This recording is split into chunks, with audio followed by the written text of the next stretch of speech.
일상사 구원. 예전에 의식의 한계를 넘어서기 이전에는 오래전 선사들의 선문답을 가끔 읽어보곤 했다. 그 중에서도 기억에 남는 것이 있다면 임재 스님의 고함이 섞인 알과 덕산 스님의 30방 매질이다. 나아가 임재 스님과 보아 스님의 팝상 걷어차는 행위까지 이들이 정말 제정신인가 싶었다.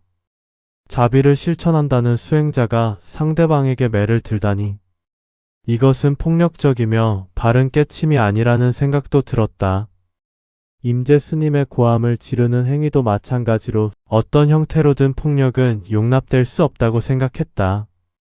그러나 의식의 경계를 직접 넘어본 사람은 이런 상황을 이해하게 되고 그런 극단적 처방이 깨침에서는 큰 도움이 된다는 것을 알게 된다. 선사들의 이런 폭력적 가르침은 자신이 직접 의식의 경계를 넘어섰기 때문인데 고정관념이 사라진 자리에서 자신의 새로운 의식으로 세상을 비출 능력이 생겼기 때문이다.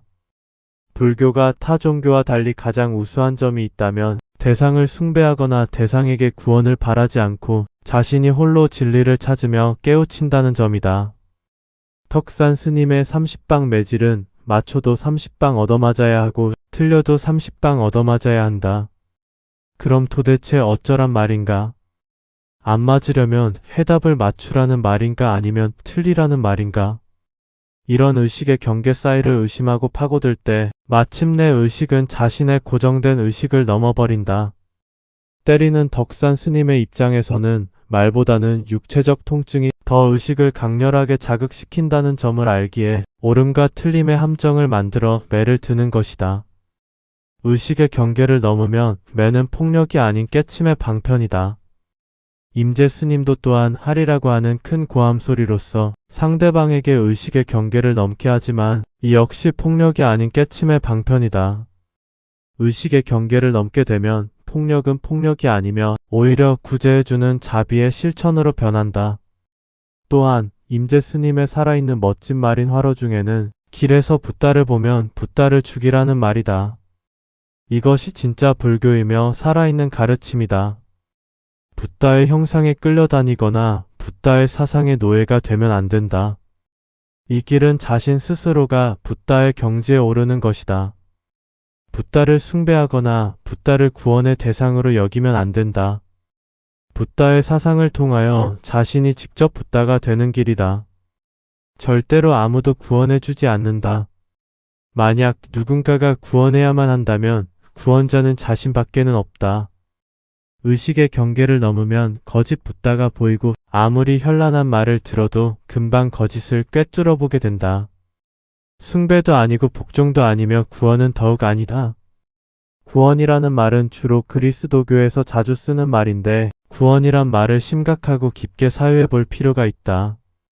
누가 누구를 구원해 준다는 말이며 어디까지가 구원이라는 말인가?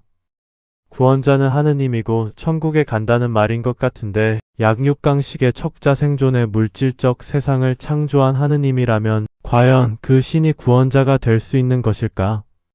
만약 지옥을 만들어 놓고 지옥에서 살게 한 후에 자신을 믿고 잘 따르는 사람에게는 그곳을 벗어나게 해주는 신이 구원자가 된다면 이는 논리 자체가 잘못된 것이다. 근본부터가 모순의 기둥이 생기므로 물질적 세계가 엉망이 되어 모두가 부조리하게 되는 것이다. 자신 혼자만 잘 먹고 잘 살면 끝이 아니다. 의식의 경계를 넘게 되면 자신은 자신이 아니며 타인은 타인이 아니게 되어 만연한 존재의 괴로움을 함께 알게 된다. 마치 유마 거사가 세상이 병들었기에 자신이 아픈 것과도 같다. 끝없는 전쟁과 기아와 빈곤 그리고 중산층의 붕괴, 나아가 주기적 인류 리셋에 이르기까지 우리는 물리적 세계를 창조한 신을 의심해야 한다. 만약 신이 선하다면 인간도 선할 것이며 신이 악하다면 마찬가지로 인간도 악할 것이다. 세상에 악한 자들이 넘쳐난다면 신도 또한 악한 것이다. 또한 인류가 모두 악하기에 인류를 주기적으로 집단 몰살시키는 극단적인 방법을 취한다면 잘못된 일이며 주기적 리셋이 정말 사실인지를 확인해 볼 필요가 있다. 시타르타도 자신이 7번째 붓다라고 했는데 인류 리셋 후 일정 시기가 지나면 붓다가 나타나는 걸로 보인다. 한 번 리셋 때마다 한 명의 붓다가 태어나는 것 같다. 어쩌면 붓다와 예수의 탄생도 정해진 시나리오인지 모른다. 일반 대중들은 애틋하고 간절한 마음으로 절에 가서 붓다에게 자신의 소원을 간청하는 기도를 한다. 그러나 그곳은 붓다의 형상을 한 모습만 있을 뿐이다. 절에는 붓다는 없지만 소원을 빌지 않는 것보다 간절한 기도가 긍정적으로 작용하는 것은 사실이다. 이런 상승 효과는 1차적으로 자신의 마음의 작용이며 보이지 않는 영적 존재의 도움일 가능성이 크다. 그러나 수행자는 자신이 원하는 바를 붓다에게 기도하기보다는 자신이 실제로 붓다와 같은 길을 가고 있는지를 자문해야 한다. 수행자의 길은 구원을 하거나 구원을 당하는 등의 구원을 목적으로 하지 않는다. 이 길은 스스로가 붓다에 이르는 길이다. 구원은 지배자와 피지배자 간의 주종의 관계로 성립하지만 깨침의 길은 서로가 두루 평등하다.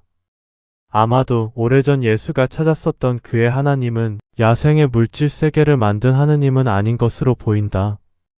또한 인간이 윤회를 끊고 신의 구원을 받아서 극적으로 천상의 세계에 태어난다고 하여도 지상의 세계나 천상의 세계가 크게 다르지 않아서 계급적 지배구조라면 천상의 세계도 머물 만한 곳이 못 될 것이다.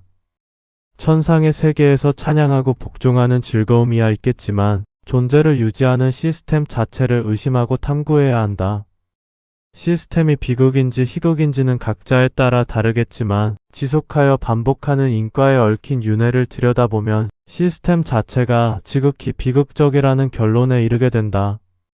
광의적 개념에서 보면 구원할 것도 없고 구원당할 것도 없지만 구체적으로 분별하면 자신은 구원을 당하는 자가 아니라 어리석은 중생을 구원하는 자가 되어야 한다.